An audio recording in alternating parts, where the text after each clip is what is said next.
What's up everybody, I'm Matt Brody and today we are returning to our RC build with our Axial SCX24 with the brass monkey. That's right, we gave it a name, the brass monkey. It's yellow like a banana. We're starting to put on brass parts. Brass monkey, I hope you like that name because I do.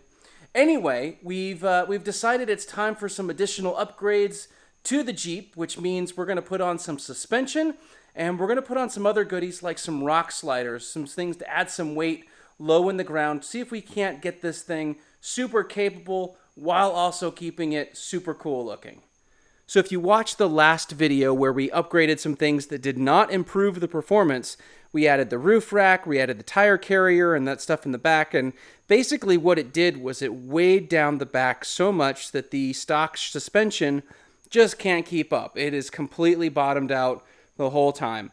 Now, the Jeep is still super capable, and it's a lot of fun to play with, but we got some tougher springs, which should lift the back up and give it a little bit more functionality. And we're also going to add some really cool metal rock sliders to the bottom. Going to be a really cool look, but also add just a little bit more weight lower down to keep it from wanting to tip over because it is still a little bit top heavy.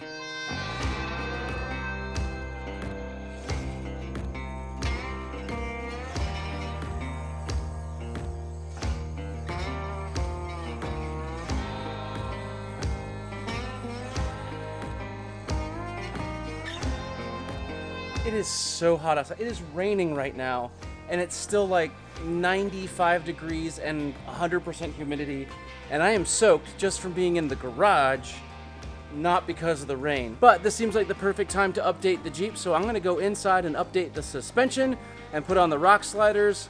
To be very honest, it's not something you guys really need to see. I mean, putting on the suspension is just unscrewing the bolts that hold the suspension in and putting the new suspension in and bolting it back. So pretty simple there. And the rock sliders just use the factory screws right into the frame. I'll show you what it looks like when it's finished. But I'm going to go inside in the air conditioning and put that on. So we'll see you after that.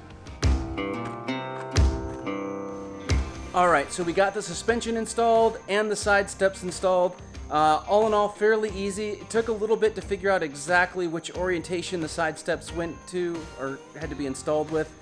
One thing that I wish is that some of the stuff came with instructions or at least a picture that showed you exactly how it was supposed to be installed. It just, came with the product itself. So anyway, it was a little bit of trial and error on that, but not too bad. Got it figured out pretty quickly.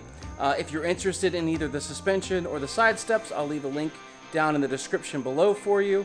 But yeah, it's ready. So let's go test it out. And I'm sweating so bad. It's so hot.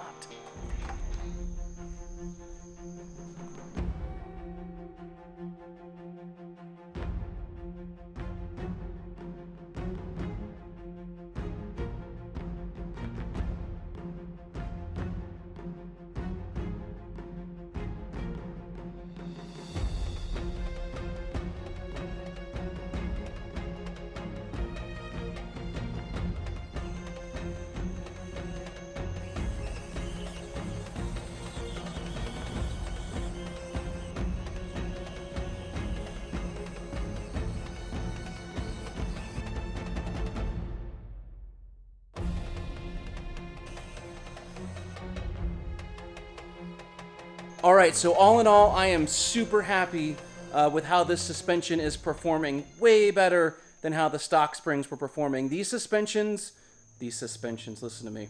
Anyway, the suspension package that I got came with two sets of shocks, so a soft and a firm. I heard a lot of people say that the firm was too firm, but the soft was basically stock. But in my case, because I had so much weight on here, I felt like the firm was going to be just fine, and quite honestly, they're great. They hold up the whole body again. It looks awesome. They seem to perform really well.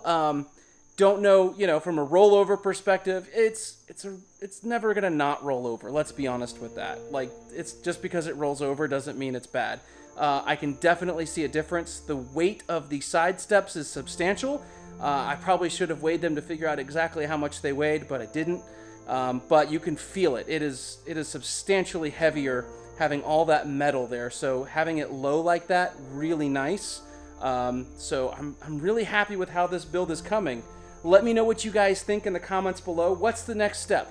I know everyone wants wheels and tires, but my concern is that if I put heavy wheels and tires, to get a matching on the back, one means I gotta buy like 2 sets, and 2, it's really heavy. So I'm trying to keep the weight down a little bit on the back, and I do like the way these look. So I don't know if I'm gonna do extra wheels and tires just yet, or what I'm gonna do with that, but if there's another upgrade that you wanna recommend, we can definitely try that. And if you're interested, the white Jeep is still basically stock, with the exception of I added some new wheels and tires to those. The white bead locks look really good on here with the Falcon Wild Peaks. So really happy with how those are going so far. Not sure how I feel about the Falcon Wild Peaks. They're good, they're better than stock. Not sure I love them, not sure if I should get something else. They did come with a foam insert that I left in, so maybe I need to take the foam insert out. I don't know. But if you have suggestions on that, please let me know in the comments below. I'd love to hear from you. And with that, that's pretty much going to do it. So if you enjoyed the video, hit the like button. If you haven't already subscribed. If you haven't already checked out all the Jurassic Park Jeep stuff, do that, because we're doing some awesome stuff with that. Also, about to do some crazy stuff to the Overland trailer, so if you're into off-roading, outdoor stuff, overlanding, check out all that content as well. And until next time, God bless, and we'll see you soon.